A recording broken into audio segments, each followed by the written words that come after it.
నమస్కారం. నా వీడియో చూసిన ప్రతి ఒక్కరికి పేరు పేరు ధన్యవాదాలు తెలుపుకుంటున్నాను. చాలామంది కొబ్బరి మొక్కలు వేశారు. కొబ్బరి మొక్కలకి మౌలు కొట్టేస్తున్నా చాలా ఇబ్బందులు పడుతున్నారు. ఏం చేయాలో అర్థం తెలియని పరిస్థితుల్లో ఉన్నారు. చాలా సింపుల్ పద్ధతి అండి. ప్రతి ఒక్క రైతుకి కూడా డబ్బు చాలా విలువైంది. ఆ డబ్బున చాలా అనవసరంగా ఖర్చు పెట్టకండి. ఇంకా మౌలు దీనికి ఒకసారి మనం కొట్టేసింది, మవ్వు పూర్తిగా కట్ చేసేసింది. ఏం చేయాలో అర్థమైన పరిస్థితిలో అనుకున్నాను. అప్పుడు దీన్ని ఏం చేశానంటే మౌలు ఇసుకేసాను. మౌలు ఇసుకేసేస్తే ఆ పురుగు అందులో ఉన్న పురుగు దాన్ని కట్ చేయడానికి వెళ్ళకుండా అవకాశం లేకుండా పోయింది. దీనివల్ల మవ్వు యథావిధిగా వచ్చేసింది. దానికి మవ్వులు కట్ చేయలేదు, అది బాగానే ఉంది. ఇది ఏం చేయాలన్న పరిస్థితిలో ఉన్నప్పుడు నేను ఇసుక వేయడం జరిగిందనమాట. ఇసుక వేసిన తర్వాత కూడా ఇంకా మవ్వు కొట్టేసినట్టు అయిలా అంతే. మన కొల్లుప్పు అంటారు, సముద్రంలో దొరుకుతుంది. ఆ ఉప్పు కానీ డైరెక్ట్గా మవ్వులో కానీ వేసేసుకున్నట్టు అయిలా అంతే. ఎలాగైతే మవ్వు పోయింది అదే విధంగా మళ్ళీ మవ్వు వచ్చేస్తుంది అనమాట. చూసారు కదా మరి ఎలా వచ్చేసిందో మవ్వు.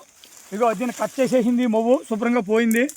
ఏం చేయాలో అనుకున్నాను, అప్పుడు చూద్దాం కాదని ఇసుక వేయడం జరిగింది. ఇసుక వేసిన తర్వాత ఆగింది. అయినా ఇంకా మవ్వు రాకపోతే కొద్దిగా ఉప్పు వేయడిగా మరి యథావిధిగా వచ్చేసింది అనమాట. అలాగే ప్రతి ఒక్క రైతు కూడా డబ్బుని అనవసరంగా ఖర్చు పెట్టకండి.